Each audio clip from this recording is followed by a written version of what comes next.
Good afternoon, sir. Good afternoon. Have your seat, Mr. Sudhir. Thank you, sir. Now you are comfortable? Yes, sir. Okay. Get ease first. Never easy? Yes, sir.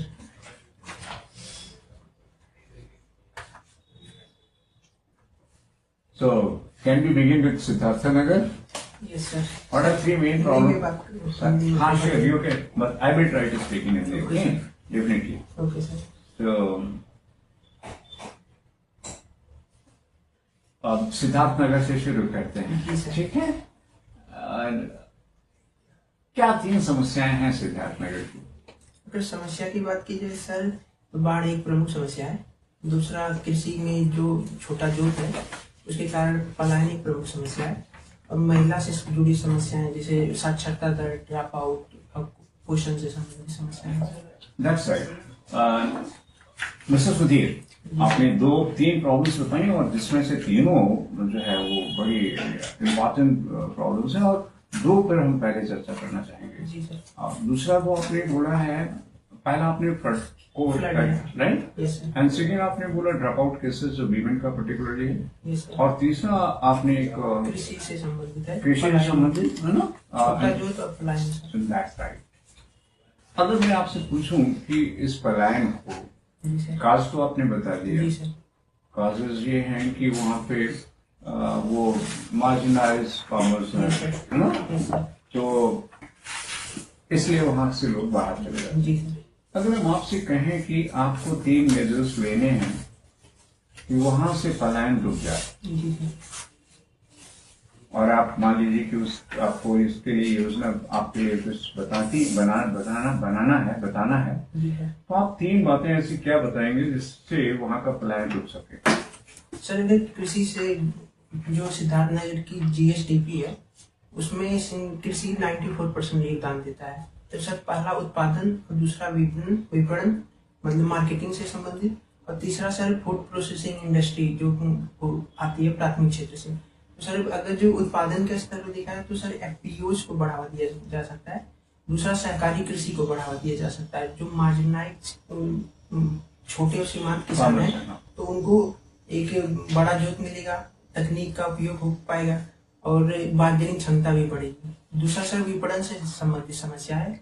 हमारे यहाँ जिले में एक FPI मतलब क्रय केंद्र है, और APMC से जुड़ी जो समस्याएं हैं, तो अगर इन FPO बनाया जाता है या सहकारी कृषि, तो ये बार्गेनिंग क्षमता बढ़ेगी और सरकार जो MSP पे दे रही है प्राइस वो उन्हें मिल पाएगा। दूसरा सर, फूड प्रोसेसिंग इंडस्ट्री अगर लगाया जाता है तो जो पलायन है वो हो सकता है। से रिलेटेड इंडस्ट्री से सर, एक गन्ना है, करना दूसरा है सर गेहूं और चावल है सर। तो इनको मार्केटिंग किया जाए, पैकेजिंग, जैसे काला नमक चावल है हमारे यहाँ, तो उसको गौतम बुद्धा नाम से सरकार वन दृष्टिकोण प्रोडक्ट के तहत प्रमोट कर रही है। तो अगर उनको black wheat is there, yes sir, oh that's good, तो उनको जो अभी नॉर्मल चावल है वो 3200 रुपए मतलब कुंटल है, जबकि काला नमक चावल 15,000 रुपए कुंटल है। तो उनकी आमदनी भी बढ़ाई जा सकती है sir. Okay, and you have also told us that another problem is the dropout cases, Yes, particularly for girls' child. Yes sir. And you said that dropout cases increases during higher education. Is it so? ये sir, अभी हमारे यहाँ एक Siddharth university खुला है जो 2015 में स्थापित हुआ था। अभी उसमें पूरी संकाय चालू नहीं हुए। जो डिपार्टमेंट है हर एक साइंस पॉलिटिकल साइंस से जुड़ी जो संकाय वही चालू हो पाया है। तो साइंस से जुड़ी जो अभी भी डिपार्टमेंट है वो भी नहीं चालू हो पाया। तो इसके कारण पलायन भी देखा जाता है छात्रों में बाहर जाके पढ़ने का। इसके अलावा हमारे यहाँ अगर कोई IIT कर रहा है, नीट कर रहा है, तो इसके लिए भी बाहर ही जाना पड़ता है सर। तो इसके कारण नहीं, मेरा सवाल ये था कि उनका ड्रॉप आउट केसेस, अच्छा सर, पलायन नहीं, हाँ सर, माइग्रेशन जी नहीं, सर, जो विद्यालय छोड़ देते हैं, हाँ सर, तो जो विद्यालय छोड़ देते हैं गर्ल्स कैंडिडेट, जी सर, पर्टिकुलरली हायर एजुकेशन, जी सर। तो कैसे उसको रोकना पॉसिबल है? सर, इसके लिए तो जो अभिभावक हैं उनमें जागरूकता जरूरी है, क्योंकि ग्रामीण परिवेश है तो वहाँ पे महिलाओं को जल्दी शादी करा देना एक प्रमुख समस्या है। That is the point. But the question is how to eradicate it. इसके लिए सर अभिभावक को जागरूक होना पड़ेगा, शिक्षा बढ़ाना। कैसे करोगे जागरूक? इसके लिए सर अब पंचायत स्तर पे अभिभावक से बात कर सकते हैं, जैसे शनिवार को एक सम्मेलन बुला सकते हैं पंचायत लेवल पे। ऐसे जितने भी पंचायत है धीरे धीरे करके उनको अवेयर करना कि महिलाएं शिक्षित होंगी तो सशक्तिकरण होगा, उसके बाद वो परिवार में योगदान दे सकेंगी, तो उन्हें मोटिवेट करना ही होगा सर। और इसके अलावा जो सरकार की स्कीम है उसमें उनको उससे जागरूक कराना होगा। ओके, कोई एक महिला जो आपके जनपद से रही है, जिनको प्रसिद्धि मिली हो राष्ट्र स्तर पर या प्रादेशिक स्तर पर या जिले के स्तर पर? सॉरी सर, अभी याद नहीं कर पा रहे। Okay, Mr. Sudhir, now sir will be discussing with you. Okay. Sudhir, आप फिजिक्स से ऑनर्स से है ना? जी सर। फिजिक्स का कोई रोल नजर आता है आपको एडमिनिस्ट्रेशन में, पॉजिटिव रोल, जो आप अपने उसमें एसडीएम बनने की बात कर सकते हैं? जी सर। सर जैसे फ्लाइट मैनेजमेंट है, तो इसरो की जो डाटा है या भुवन ऐप है, इसके माध्यम से पूर्वानुमान पता चल जाता है। या सरकार अभी कृषि में मौसम पूर्वानुमान के लिए जिला और ब्लॉक स्तर पे इकाइयां स्थापित कर रही है, जहां से किसानों को आंकड़े मिल सकते हैं सर। वर्तमान में ई गवर्नेंस को सरकार बढ़ावा दे रही है। इसके अलावा एआई है, तो विभिन्न भाषाओं में जनता तक सूचना पहुंचाना, ये सब फिजिक्स के उपयोग देख सकते हैं सर प्रशासन में। अच्छा, फिजिक्स और एआई के तौर पे क्या क्या चल रहा है इसमें देश में, जो मतलब ग्रास रूट पे जिस पे काम हो रहा है एडमिनिस्ट्रेशन में, कुछ पता है आपको? एडमिनिस्ट्रेशन में सर एआई कहीं पे यूज होता है इस समय, करंट वाला आजकल जो चल रहा है एआई? जी पिछले सर। 2-3 सालों में कहीं पर कोई केस स्टडी आपके पास हो? सर भाषणी है सर, व्हाट्सएप के माध्यम से विभिन्न भाषाओं में सरकार सूचनाएं प्रोवाइड कर रही है। इसके अलावा सर अभी विस्तार भारत एआई चालू किया गया है एआई समिट में। इसके अलावा सर सरकार सर एक शिक्षा में भी एआई को प्रमोट कर रही है, जैसे पीएम ई विद्या हो गया, उसमें भी है सर। अच्छा, कोई आपके अंदर खास क्वालिटी कि आपको सेलेक्ट किया जाना चाहिए? सर पहला तो डिसीजन मेकिंग है, दूसरा सर नेतृत्व क्षमता भी है। मैंने एनएसएस के स्तर पे विभिन्न कम्युनिटी प्रोग्रामों में भाग लिया है, वहाँ पे एज ए टीम काम करने को मिला है सर। उसके अलावा सर मैंने बीएड भी किया है, तो वहाँ भी टीचिंग का एक सीखा है सर कि कैसे बच्चों को हैंडल करना है ये सर। अच्छा, इस वजह से आपको लिया जाना चाहिए। जी सर। और कोई खास? सर इसके अलावा सर मैं ग्रामीण और शहरी परिवेश दोनों में रहा हूँ, तो वहाँ की समस्याएं पता है। अगर समस्याएं पता है तो उसका समाधान भी खोज सकता हूँ सर। क्या एक बेसिक प्रॉब्लम क्या है शहर में और गांव में यूपी के हिसाब से? सर दो माइग्रेशन से जुड़ा है। अगर गांव से माइग्रेशन हो रहा है तो शहरों पे अति दबाव पड़ रहा है, तो ये एक समस्या है सर।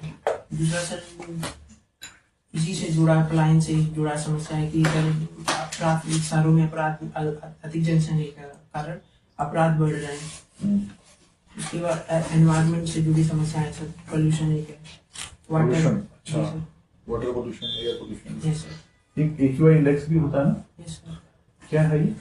सर वायु की गुणवत्ता बताता है, जिसमें PM 2.5 PM 10 हो गया, उसके बाद नाइट्रोजन और सल्फर के ऑक्साइड हो गए, लेड हो गया, इन सबके आंकड़े मिलते हैं सर। अच्छा, कितनी गैसें हैं इसमें या कितने पोल्यूटेंट्स हैं?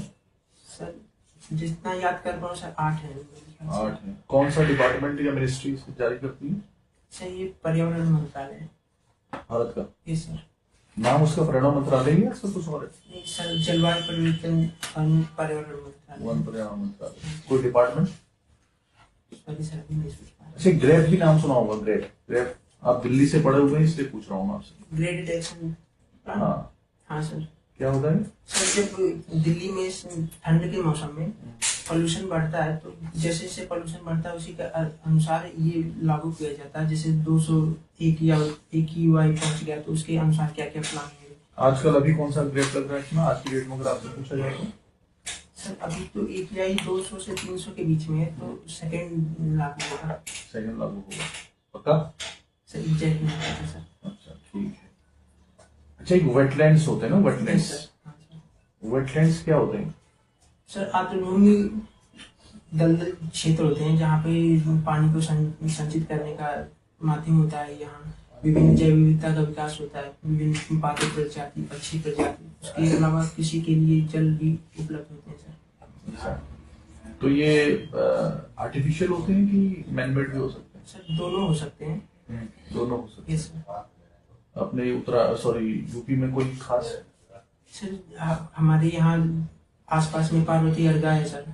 इसके अलावा नवाबगंज है, समसपुर है, सरसई है, और कोई सर 3 हस्तिनापुर में एक है। यूज बताओ इसके, वेटलैंड्स के क्या उपयोग है?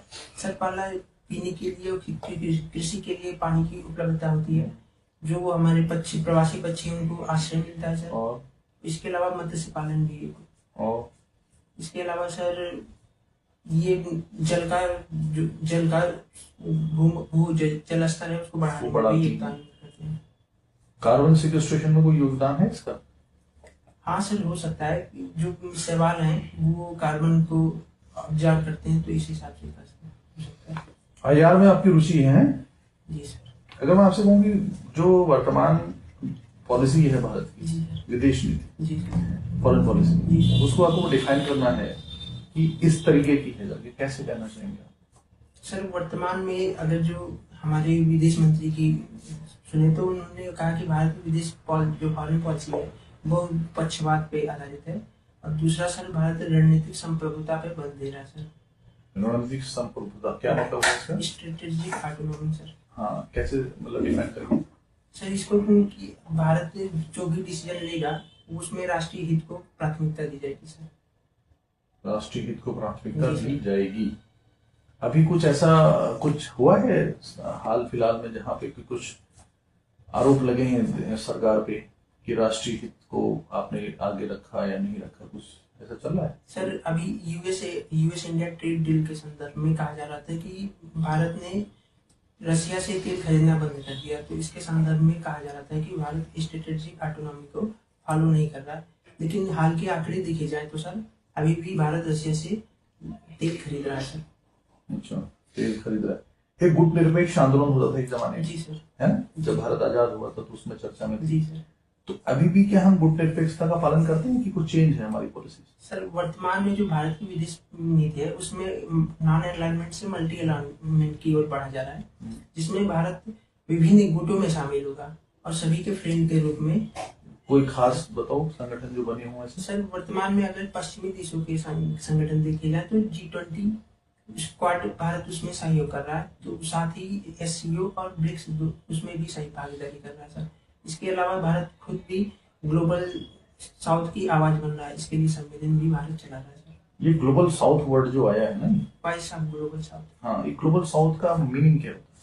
सर जो दक्षिणी, अगर इक्वेटर से नीचे वाले राष्ट्र हैं जहाँ विकास अभी पिछड़ा बन है, उसके संदर्भ में देखा जाता है सर। खाली इक्वेटर से साउथ नहीं सर, ऊपर भी हो सकते हैं वो देश, लेकिन एक मान लिया गया सर। इक्वेटर से साउथ होगा कि ऊपर भी हो सकता है? ऊपर भी हो सकते हैं, लेकिन ओवरऑल देखा जाता है तो साउथ में ही, जैसे अफ्रीका हो गया, भारत हो गया, साउथ ईस्ट एशिया हो गया सर। ऑस्ट्रेलिया आएगा नहीं आएगा इसमें? सर इसमें ऑस्ट्रेलिया नहीं आएगा। क्यों?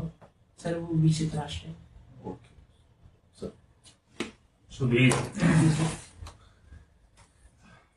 यूपी में अभी लेटेस्ट, अच्छा अभी पॉल्यूशन की बात हो रही थी, आपने कहा कि ठंड में जब पॉल्यूशन बढ़ जाता है, जी सर। क्या कारण है ठंड में क्यों बढ़ जाता है? सर इसको 2-3 स्तर पे देख सकते हैं। पहला, दिल्ली में सर गाड़ियों की अधिकता है, दूसरा उद्योग है, तीसरा सर पराली का जलाना एक प्रमुख समस्या है, और चौथा सर दिल्ली की जियोग्राफी है जो यहाँ पे हवा को ट्रैप कर देती है। ट्रैप हो जाने से ऐसा होता है? गर्मी में क्यों नहीं होता है? सर गर्मी में पराली की समस्या कम होती है। दूसरा सर गर्मी में जो हवाएं हैं तेज गति से चलती हैं, तो पोल्यूशन यहाँ से निकल जाता है सर। यूपी में भी जीआई टैग किसको दिया गया लेटेस्ट? सर सॉरी सर, अभी नहीं पता। और कोई जीआई टैग जो आपको याद आ रहे? सर GI टैग बनारस के पान था, उसको दिया गया है। वहाँ की एक मिठाई है, उसके बाद हनुमान, अयोध्या में हनुमानगढ़ी लड्डू है, उसको दिया गया है। लेकिन रिसेंट सर अभी याद नहीं है। अच्छा, यूपी में कौन सी हेरिटेज साइट्स हैं? सर भारत ताजमहल है, फतेहपुर सीकरी वो भी है, हेरिटेज में आया। अच्छा, यूपी में कुछ इंडस्ट्रियल कॉरिडोर भी है क्या? जी सर। कौन से हैं? सर एक डिफेंस कॉरिडोर है। हाँ। उसके अलावा सर डिफेंस कॉरिडोर किन क्षेत्रों को जोड़ता है, कौन से शहर हैं उसमें? सर आगरा, अलीगढ़ है, और चित्रकूट, झांसी है, और लखनऊ, कानपुर है। और कौन सा कॉरिडोर? इसके अलावा सर नोएडा में SEZ है। इसके अलावा जो एक्सप्रेस वे हैं उनके बगल में सर औद्योगिक प्राधिकरण संगठन कर रही है सरकार, वहाँ पे इंडस्ट्रियल हब बनाने का प्रयास कर रही है। अच्छा, अब हम यूपी को एक एक्सप्रेस वे हब कंसिडर जी करते हैं, है ना? जी सर। लेकिन एक्सप्रेस वे बनाने के लिए लैंड एक्विजिशन करनी पड़ती है। जी सर। तो हमारे संविधान में लैंड एक्विजिशन करने को लेकर कुछ प्रावधान है क्या? सर जो भूमि है वो राज्य का विषय है, और जिसके लिए सरकार, केंद्र सरकार ने भी कानून बनाई है, उत्तर प्रदेश सरकार में भी कानून है। जैसे 2013 में सरकार ने भूमि अधिग्रहण कानून लाया था, जिसके तहत एक्विजिशन किया जाता है। उत्तर प्रदेश सरकार ने भी अधिग्रहण से संबंधित कानून लाया सर। तो इसमें जो अधिग्रहण करते हैं तो उसके लिए क्या प्रोसीजर फॉलो करते सर अगर ग्रामीण क्षेत्र में और कृषि भूमि है तो उसका पहले तो वहाँ पे नोटिस दिया जाएगा। उसके बाद जितने अगर 80% जनता मंजूर है तो उसका अधिग्रहण किया जाएगा। उसके अलावा जो दाम होगा सर वो 4 गुना होगा मार्केट प्राइस के हिसाब से। अगर वो शहरी क्षेत्र में है तो मार्केट प्राइस के अनुसार 2 होगा। इसके अलावा सर PPP मॉडल पे अगर कोई योजना है तो उनको प्राथमिकता दी जाएगी, ऐसा ही इसमें प्रावधान है। अच्छा, यूनिफॉर्म सिविल कोड क्या है ये बताइए सर इसमें भारत में जो विभिन्न धार्मिक धर्म के समुदाय लोग हैं उनके संबंध में उत्तराधिकार, संपत्ति को लेके, उसके बाद तलाक हो गया, शादी को लेके, जैसे कानूनों को एक कोडिफिकेशन करना है। अच्छा, और भारत में यूनिफॉर्म सिविल कोड लाने में क्या चुनौतियां आ रही हैं? सर पहला तो विभिन्न जो समुदाय हैं वो कुछ समुदायों का सोचते हैं कि उनके अधिकारों के खिलाफ है, जो धार्मिक स्वतंत्रता का अधिकार है उसके खिलाफ मानते हैं। एक ये समस्या है सर। जैसे मुझे कुछ उदाहरण दीजिए सर। जैसे पारसी समुदाय में, मुस्लिम समुदाय में, वहाँ पे उनका मानना है कि उनके धार्मिक जो रीति रिवाज, जैसे शरीयत के अनुसार उनका शादी होता है, तलाक होता है। इसके अलावा संपत्ति में जो अधिकार मिलते हैं उसके उनको लगता है कि ये कानून जो होगा हमारे खिलाफ होगा सर। अच्छा, उत्तर प्रदेश की सरकार फिर कैसे ले आई? उत्तराखंड में इसको लाया गया ना अभी। जी सर। तो उत्तराखंड में कैसे आ गया ये? सर सरकार ने विभिन्न जो स्टेक होल्डर हैं उनसे वार्ता की है और विधानसभा में इसको पारित करके लागू करने का प्रयास किया है। साथ ही जो वहाँ के शेड्यूल्ड ट्राइब लोग हैं उनको इसमें इंजंक्शन भी दिया गया है कि उनकी मान्यताएं हैं, जो प्रथाएं हैं, उनको संरक्षण भी दिया जाएगा, इसलिए उन्हें इसमें से अलग किया गया सर। अच्छा, ठीक है। आपने लिखा कि आप IR में थोड़े कंफर्टेबल हैं, तो जरा मुझे बताइए रोहिंग्यास का क्या इशू है? सर रोहिंग्या म्यांमार के रखाइन प्रांत से जुड़े थे। हाँ। जिसको वहाँ की जो सैनिक शासन थी उनके खिलाफ अत्याचार की, तो वो वहाँ से पलायन करके भारत में, बांग्लादेश में और ऐसे विभिन्न देशों में। सबसे ज्यादा कहाँ गए? सर सबसे ज्यादा बांग्लादेश में गए, सेकंड पे USA में अभी उन्हें शरण दिया गया है, थर्ड पे इंडिया आएगा सर। भारत में शरणार्थियों को लेकर क्या कोई नीति है क्या इसको लेकर? सर भारत जो UN का शरणार्थी अधिनियम है उसको अभी रेक्टिफाई नहीं किया है, तो अभी तो ऐसा कोई कानून नहीं है सर। मतलब हमारे देश में अगर कोई आता है तो उसको हम एक शरणार्थी के तौर पर रिकॉग्नाइज नहीं करते हैं। अच्छा, लेकिन अभी आसपास के कुछ क्षेत्र है, ऐसे कुछ देश हैं जिनमें हमें नागरिकता देने का प्रावधान है। कौन सा संशोधन है वो? क्या CAA कानून लाया गया था। हाँ। जो हमारे पड़ोसी देश हैं जैसे अफगानिस्तान, पाकिस्तान, बांग्लादेश, वहाँ के जो मुस्लिम समुदाय है उनको छोड़ के जितनी माइनॉरिटी कम्युनिटी है उनको भारत में फास्ट ट्रैक नागरिकता देने का प्रावधान किया गया है। अच्छा, मुझे एक बात बताओ, आप पिछले कुछ दिनों में आपने देखा कि पशुपालन में कमी आई है क्या ऐसा? सर अगर डाटा देखा जाए तो ऐसा तो नहीं दिख रहा, क्योंकि पशुओं की संख्या भी बढ़ी है। पशुओं की संख्या बढ़ना तो वो कॉमर्शलाइजेशन के पर्पज से हो सकता है कि अब जो लोग कर रहे हैं 20-20 पशु, एक पहले हर घर के बाहर एक पशु होता। हाँ, इस स्तर पे कह सकते हैं सर, क्योंकि ग्रामीण परिवेश से आते हैं तो ये समस्या देखी जा रही है कि गाय क्या कारण है इसका? सर पहला तो लोगों का घर से बाहर चला जाना, महिलाओं का शिक्षित होना, वो कार्यों में भी जोड़ रही हैं। और जो गांव में जैसे जैसे साक्षरता बढ़ रही है तो जो बच्चे हैं वो भी बाहर पढ़ने के लिए जा रहे हैं, तो इसलिए लोग पशुपालन पे ध्यान नहीं दे पा रहे हैं। आपके फादर क्या काम करते हैं? सर फार्मर है। फार्मर हैं। कृषि में आप जिस क्षेत्र से आते हैं वहां पर कौन सी ऐसी पॉपुलर फसल है? सर अभी तो मोनो कल्चर वहाँ पे धानों की हुई मुख्यतः वो उगाते हैं। अच्छा, तो कुछ खादें इस्तेमाल करते होंगे। जी सर। तो आप मुझे पोटास बेस्ड कोई बताइए, कोई खाद? सर DAP है। Potash based. जी सर। और फास्फेट बेस्ड कोई कौन सी है? सर पहला तो यूरिया है जो नाइट्रोजन बेस्ड है। DAP इसमें डाई अमोनियम फास्फेट है। इसके अलावा अगर जो हमें DAP अगर महंगा मिलता है तो विभिन्न खादों को मिलाकर जैसे पोटास, सल्फर, इन सबको कंबाइन करके फिर सब छिड़काव किया जाता है। एक आखिरी सवाल आप मुझे बताओ कि भारत में सब्सिडी सरकार किस क्षेत्र में सबसे ज्यादा पैसा सब्सिडी के तौर पर खर्च करें? सर अनुमान लगा सकते हैं। बताइए। सर पहला खाद्य सब्सिडी से जुड़ा हुआ है, जिसमें जो PDS चला रही सरकार उस पे है, उर्वरक पे है और MSP पे सर। ठीक। सुधीर, जी सर। आपने स्कूलिंग सरस्वती विद्या मंदिर से जी किया। सर। ये सरस्वती विद्या मंदिर क्या राइटर्स लोग हैं? सर ये राष्ट्रीय स्वयं सेवक संघ की संस्थान है जो शिक्षा के क्षेत्र में काम कर रही है sir. That's right. Mister Sudhir, ji sir. RSS की कई सारे ब्रांचेस हैं, जी ये सर। मदर ऑर्गेनाइजेशन है ना? जी सर। और इसके बहुत सारे डायमेंशंस हैं। जी सर। मुझे कम से कम 2-3 डायमेंशंस के बारे में बताइए।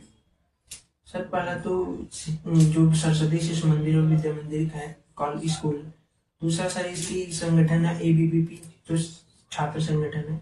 तीसरा सर इससे संबंधित एक महिला संगठन भी है जो महिलाओं को भागीदारी करती है। क्या नाम है उसका? सर अभी नाम याद नहीं कर पा रहे हैं, लेकिन महिलाओं को उसमें जोड़ा जाता है सर। उसके बाद सर RSS की जो संघ शाखाएं हैं वो है सर। और सर इतना सोच पा रहे हैं। सेवा भारती का नाम सुना है? हाँ सर सुना है, लेकिन अभी डिटेल नहीं जानते सर। नाम सुना है? हाँ सर सेवा भारती। तो आप तो सरस्वती से पढ़े हो, आपको तो सेवा भारती पता होगा। सर पढ़ाई के लिए सीख जाते थे, ऐसा नहीं है। ठीक है। शाखा जो लगती है जी सर। केवल सुबह लगती है या शाम को भी? सर मैंने इतना अनुभव किया है, सुबह लगती है। केवल सुबह लगती है? केवल नहीं सर, सुबह लगती है, इतना सर अनुभव से बता रहे हैं हाँ। कि आपके यहाँ एक बौद्धिक होता है, क्या है बौद्धिक? Sorry sir. बौद्धिक आपके यहाँ नहीं होता? सर ITC OTC से संबंधित एक है, लेकिन सर बौद्धिक नहीं समझ पाते हैं। RSS का एक वीकली कार्यक्रम है, उसका नाम है बौद्धिक, जी सर। जिसमें बौद्धिक परिचर्चा होती है। सर इससे परिचित नहीं है। 5 जन का नाम जानते हैं? सर किस क्षेत्र से? 5 जन सॉरी आपके संगठन से संबंधित है। सर मैंने यहाँ पे स्कूलिंग अपना प्रारंभ किया है, उसके बाद उससे ज्यादा डिटेल नहीं पता है सर। शाखा गए हैं? नहीं सर। शाखा नहीं है? नहीं सर। संघ की विचारधारा से सहमत हैं? सर कुछ विचारधारा पे तो सहमति है। कौन कौन सी बातों से सहमत? पहला तो सर जो शिक्षा से संबंधित कार्य कर रहे हैं उससे सहमत है। उसके बाद सामाजिक कल्याण से संबंधित जो कार्य करते हैं उससे संबंधित, जैसे सर विभिन्न स्कूलों में बच्चों से दक्षिणा के रूप में लिया जाता है, उसको अदर स्कूलों में जहाँ गरीब बच्चे हैं या जैसे केरला में या जनजाति क्षेत्र में वहाँ पे एजुकेशन को बढ़ावा देते हैं। तो ये और उसके अलावा सर जो जागरूकता, सामाजिक जागरूकता है कि समाज को कैसे एक साथ रखना है, जात के आधार पर बंटना नहीं है, ये विचारधारा मुझे अच्छी लगती है सर। आपको लगती है कि ये विचारधारा RSS में है? सर अगर जो अभी संघ संचालक का सुने तो उन्होंने बात की है कि जाति के आधार पर बंटना नहीं है, तो ये मुझे अच्छा लगता है सर। आपको नहीं लगता कि कथनी और करनी में अंतर है? अभी जितना देख पा रहे हैं सर अभी तो नहीं, अभी तो जो कह रहे हैं वो करने का प्रयास कर रहे हैं सर।